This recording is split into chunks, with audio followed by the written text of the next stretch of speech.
गुजरात में सैलाब मुतासरीन की जहां एक तरफ रियासती और मरकजी हुकूमत मदद कर रही है, तो वहीं सैलाब मुतासरीन की मदद के लिए अब बॉलीवुड के स्टार आमिर खान भी आ गया हैं। सैलाब की जद में आने वाले गुजरात के बनासकांठा, दसा और पालनपुर जैसे इलाकों का कुछ दिन पहले ऑल इंडिया मिल्ली कौंसिल के एक वफ्द ने दौरा किया और सूरत हाल का जायजा लिया। सैलाब मुतासरीन के लिए कौंसिल की जानिब से कपड़े और खाने पीने की अशिया तकसीम की जा रही है।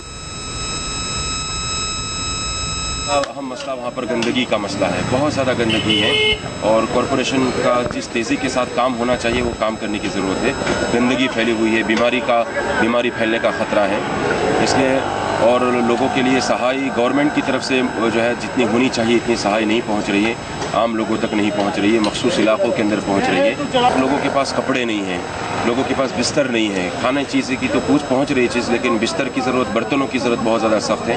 और वहाँ हमने देखा वहाँ हालत जो है बहुत मेहनत की, वो सारी चीज़ों की बहुत ज़रूरत है और वहाँ पर जो है गंदगी जो है बहुत है। लोगों के पास जा कर के कहा कि भाई इस चीज़ का वहाँ बड़ा सैलाब आया हुआ है, वहाँ सामान की ज़रूरत है।